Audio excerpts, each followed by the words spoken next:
A very good morning to you. It's Friday, and it's been a long week when we start thinking that, looking forward to things earlier than they come. You need some sleep today. It's almost sleep day. Yes. And guess what? ChatGPT is making headlines again. Yeah, this is with a recent job advertisement from a Tokyo-based fintech company. So guess what? If you're applying for a job there, one of the skills required is for you to be able to use AI tools like chatbots, like ChatGPT. I remember, when I first applied for jobs, some of the requirements would be like you need to know Microsoft Word, use PowerPoint, Excel. But I guess things are changing. You now need to know these things. Indeed, and for those who have been following the news this week, there's now an upgraded version to the chatbot sensation, and it's called GPT4, released just days ago. That's right. So it's a bit of an upgrade. It's what's called multimodal. So multi, as you imagine, more than one form of input, not just text, but also images. Interesting. OpenAI hasn't yet made the image description feature available to the public, but I'm sure everyone is looking forward to its public launch. Yeah, so right now you're paid to use that. You need to be in a closed community, special guys, exclusive right now. I'm sure it's only the beginning to many more versions to come. It does make you wonder, what does this development mean for the future of generative AI? Let's explore that with Associate Professor Donny Soh, Program Leader of Bachelor of Science, Applied Artificial Intelligence at the Singapore Institute of Technology. Welcome to the show, Professor. Good morning, Lynlee and Ryan. Thank you for having me Hey, on. Yeah. great to have you on. Now let's start with the basics. Have you tried ChatGPT, especially version 4 yet? Yes, I have. In fact, on the surface, they look very similar. Under the surface, though, there are a few differences. So, mainly two. The first is that longer context. That means that GPT-4 is able to ingest and generate longer outputs. So, the length is at least double as that as compared to the previous version. The second, as you mentioned, is the multimodal aspect, where it takes in not only text but also images and videos as input. The videos and images they are not out yet, but in the future we can literally ask ChatGPT to describe a picture in 1,000 words. Mm. Yeah, What I do you can. make of it? How would you rate it? And are there any limitations to this version? Yeah. The limitations are still very similar to that of the previous version. The difference is that they have improved on these limitations by quite a little bit. So, for example, there's a concept known as a hallucination. And that means that the generated content is maybe nonsensical or untruthful. So the danger comes when the content is generated is extremely convincing. Yeah, so we asked ChatGPT a couple of questions for this interview about what some of these jobs that we talk about could be at risk. For example, how some of these human traits could be replaced. So it's come up with a list of 20 jobs that GPT-4 could potentially displace. So I'm going to run through a couple of them and get your thoughts on what you think, whether you agree or disagree with what ChatGPT essentially is saying. So let's start first with some of the top jobs here on the list. And on first place is data entry clerk, which is where you've got speed and accuracy as one of the human traits being replaced. Possible, yes. Possible, yes. Yeah. Mainly jobs that require a lot of roads, where there's a fixed technique to do it. Those are at the high risk of being replaced. Yeah, right. And then customer service representative, which is, of course, I imagine these call centers. I Mm-hmm. think you might be talking a chatbot in time to come. Yes and no. So there are already steps to use a lot of AI in terms of that. However, the studies have shown that they still prefer the human touch. So there will still be an element whereby a human person will be there as a front. Okay, there's one that is bugging me a little bit. Copywriter. How Oh, can an yes. AI be as creative as human beings? So, Because it says so it can yeah, replace us with yeah, its creativity and writing. yeah. So that's a really good point. Yeah. So AI being itself, it isn't as a generative model. Generative meaning that traditionally AI is used for prediction, predicting, for example, the weather, for example, whether will there be a traffic jam or not. But now in generative form, it means that using the data that was being learned, it's going to create a new version based on what you ask. So as a copywriter, I think there will be aspect whereby you use AI as a tool, but you'll still be the person to make the edits. A way to think about it is that when we use Microsoft Documents, we actually do the typing, and then the word does the spelling checks. In ChatGPT, the rules are reversed. Mm. They are the ones that do the writing, and we are the ones that do the spelling checks or the other so-called sanity checks along the way. Yeah, Donny, this really brings to mind that you have to keep upgrading your skills to figure out how to value add to what's already available out there. One of the jobs here I'm looking at is travel agent. And I know a lot of people are trying to find from ChatGPT how do I plan my holiday to Japan, and it's able to give out all these suggestions for itineraries and whatnot, and sometimes you can book your tickets. So for travel agents, what do you see as the risk here? So travel agents will be the we will talk about people that are the ones that plan your itineraries lah. So they are the ones that actually do the planning for you, and largely right now, in over the last few years, right, many of these travel agents have already been augmented with so-called your other travel blogs or other content online. The difference right now is like ChatGPT able to generate the itinerary quite nicely for you. That is where the danger comes in. Yeah. So there may be a chance of a replacement. However, having said that, you still need to book the ticket. You still need to book your hotel. So that's where the human person may come into play to add some value there. Hmm. Can you shed some light on this? The traits that this latest version can replace: critical thinking and judgment. Can you shed some light on that? Okay, there is one point that was raised out in their paper, which is called hindsight, meaning that if the AI were to make a wrong step, but to get a good decision, by right as a human person we say that that is not a good decision, but in ChatGPT 3 it doesn't do that. So for example, if the outcome is that, let's say if I spend $1 million on a certain 4D ticket, Mm-hmm. and I happen to just win it, so did I make the right decision or not? So by Hmm. right ChatGPT 3 uh, would say that yes, because the outcome was a good outcome. However, ChatGPT 4 will actually say no. That is actually not the right thing to do. Although the outcome was correct, but that was not the right thing to do. So that is the concept of hindsight. So ChatGPT 4 is able to get this hindsight. All right, Tony, let's go to another area in the space of copyright issues where some jobs require you to be creative. So when it comes to copyright, where does the AI fit into the equation? Because we've seen how it can generate new images, new graphics, new text.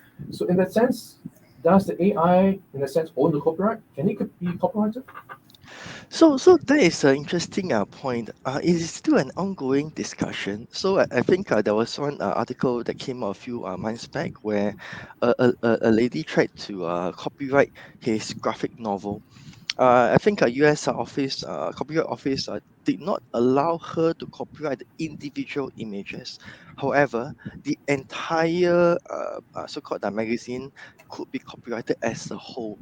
The so-called the challenge came from office whereby, although the author generated the images with AI, the inventive step that the author put into the images was not sufficient. I think that is still an ongoing conversation, and as a society, I think that's something that we'll try to figure out. But the more important thing, I think, for businesses in Singapore in particular is the concept of IP.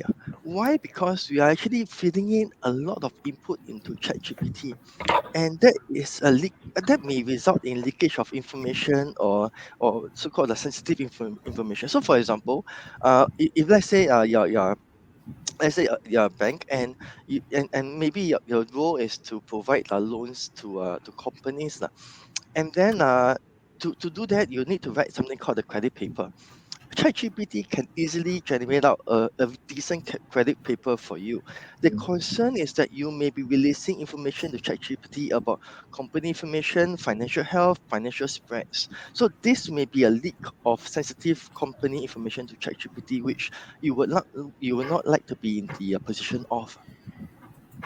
So, we're hearing about all these GPT-4's enhanced capabilities. How do you think following versions, enhanced versions, will evolve?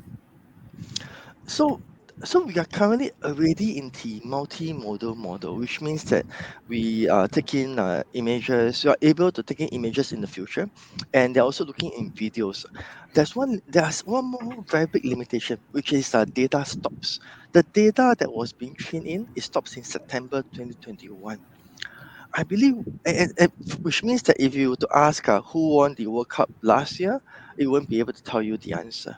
So I would believe that they'll be working on a model that's able to update itself over time, meaning that there will be a time stop where the data is being trained onto, and it will be continually updating itself over the next few time periods when new information is being processed and coming in into the model. Yeah, I've got a few ideas. Maybe uploading audio or video files, and it can tell you whether the guy is lying or how he can improve his delivery. That could be the next big thing. So, we've been chatting with Associate Professor Donny Soh, Program Leader of Bachelor of Science for Applied Artificial Intelligence at the Singapore Institute of Technology. Now, Donny, a lot of talk has been also made around the space of education because a lot of students have been trying out in their homework, exams, whether they can pass it. And of course, you would have seen the headlines recently that it did not manage to pass the PSLE. Is it because the PSLE is that tough when it could have passed, things like the medical school exams at Stanford, the MBA course at Wharton, but not the PSLE? Yeah, I mean, as a parent, I've always suspected that PRC was too hard. but uh, but but I think, jokes aside, this is a good point. OpenAI, in fact, intentionally stated that they did not carry out any specific training to do well in the bar exams or all the other exams. And not only that, they only also stated that only a minority of the problems in these exams were present in the training data. So how did it perform so well? I believe it's a combination of a few factors lah. So although there were no specific data of the exams that were being used, right, the data sets used generally contained more information about those SATs or those other bar exams as compared to our PSLEs. So that's one of the key points.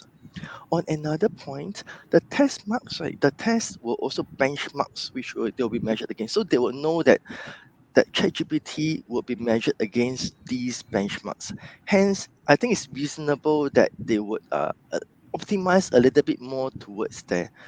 And I would also like to give an example. So let's say for me, if I were to go and take the Mandarin PSLE right now, I think I will do quite badly. However, it's not really an indication of capability, but it's more towards the exposure of training towards the tasks that it will undertake. So it is able to do it has the potential definitely to do well in that task, just that it wasn't trained specifically to do well in the PSLE. Right, recently it caused panic in the education fraternity, right, raising fears of cheating on homework. Given that these tools are likely to become pervasive over time, our education minister has also said the ministry is guiding teachers in schools and institutes of higher learning on how to use AI tools like ChatGPT to enhance learning. But as a parent yourself, what are your thoughts on this? And how does GPT-4 and maybe future enhanced versions, how do you think they will change the teaching system and perhaps the Yeah. quality of education here? Yeah. So there are four stakeholders that we can see. Of course, there's parents, there's the employers, the students, and also the teachers. So for parents, we wish our kids to go to education to get really a good education. And I think after the various AI winters in the past, right, we have really, as a society, crossed a big chasm, and AI has now become relatively mainstream. And it is our intention really to get the children or the next generation to be future ready, which means being able to embrace this tool of generative AI. I think for employers as well, I mean, ultimately, they are the ones that will be hiring our students. So we want these corporations to be also future ready. And and I think in the beginning you talk about Microsoft Word and Excel. These are all great tools. Now we have an additional tool which is Open AI, and this is liable to probable to bring excellent productivity improvements to organizations, and it will be able to unlock the amount of value that each employee is able to bring. Of course, there's students as well. So in fact, my students just candidly just shared with me that ChatGPT is a tool that they use all the time, and we also encourage them to embrace the use of this new technology. But the challenge comes in this. We recall that earlier in this conversation, we talked about Microsoft Word, whereby now ChatGPT is the person that writes documents, and we become the spell checkers. We become the people that do the sanity checks. So the critical thing is that the students must be able to do the sanity checks. So let's say if you use Ask ChatGPT to generate something like a travel itinerary, you must be the person to go in to check that the itinerary actually works. If you Mhm. ask ChatGPT to do something on copywriting, you have to be the person to read through the copy to make sure that everything makes sense. So this is where the sanity checks comes in. So it's not an autopilot situation. Uh, Lots to look forward to on this space. Thank you, Donny, for your insights. We've been speaking with Associate Professor Donny Soh, Program Leader of Bachelor Science for Applied Artificial Intelligence at the Singapore Institute of Technology. Donny, it's been great chatting with you today. Thank you for having me on. Thank you. Money FM 89.3.